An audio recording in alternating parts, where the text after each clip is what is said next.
This Sunday I talked to you about Jesus' parable of the wheat growing up with the weeds.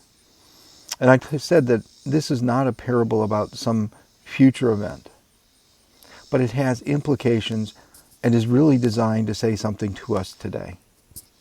It is saying to us there's a reality that we can be freed from the sin that invades our bodies and our lives and our hearts and our minds.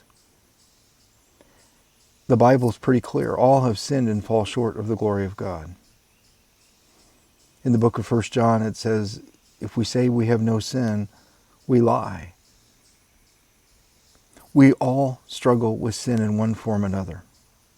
But the good news of Jesus' parable, the good news of Jesus' death and resurrection, is that we can be freed from those things that bind us down to our world and to our lives and to the things that interfere with our becoming healthier, that interfere with our souls being cleaned out and cleared, as we talked about a week ago, that interfere with us producing good fruit in our lives, the way Jesus talked about in our soils, or in the story of the soils, in which he encouraged us to be the good soil that receives the seed and allows it to grow up. So to me, in some ways, this parable of the weeds is an invitation to look at our lives and to figure out what is in our lives that is a problem. What is it that hinders us from our relationship with God? And every one of us has it. You know, one of the struggles that I think people have with admitting that they struggle with sin is they don't think they can be freed from it. I know personally, one of my struggles with certain areas of my life, and I've shared sometimes before some of those areas, was that I didn't know how to be free of it. And so if I admitted I had sin, but I didn't know how to get rid of it, how to be freed from it.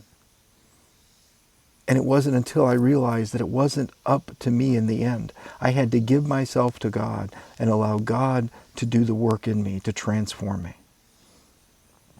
And so in light of that, I want to suggest to you that you take a look this week, to spend the entire week looking at Galatians chapter 5. And the scriptures are Galatians 5:19 through 26.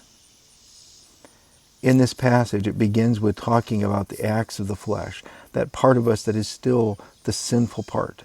As I remembered and shared, or remember as I shared with you on Sunday, Solzhenitsyn said, the line between good and evil runs through every human heart.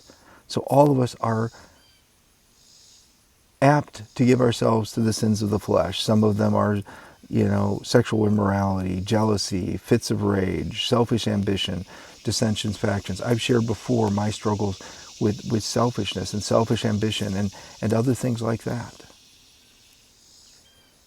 And as we recognize those things in our lives, what it goes on to say, but the fruit of the Spirit is love, joy, peace, forbearance. As we allow God to work in our lives, as we do the work of keeping our souls and trying hard to keep the debris out, and we give ourselves over to God, He will heal the souls. He will clean the stream. He will free us from the sins. And He will begin to produce in us the fruit of the Spirit. It is God's Spirit that sets us free. Not ourselves, not our own effort, not all the things that we try, but it's what God's doing. But we have to be part of that. And so this week, I want you to do the very difficult task of looking at your life and looking at what Scripture says is sinful, and recognizing in yourself some of those things that hinder your becoming healthier in your souls. Confess it to God. Give it to Him. Admit it. And pray that God's Spirit would transform, say, selfish ambition into joy and kindness and graciousness.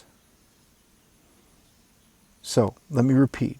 Read Galatians 5:19 through 26. Look at your life. Examine areas where it's not where you want it to be. Be honest with yourself. Give it to God. Confess it to God. and ask him to help you begin to transform that part of your life into something that is healthier and better for you. May God bless you this week and in your study.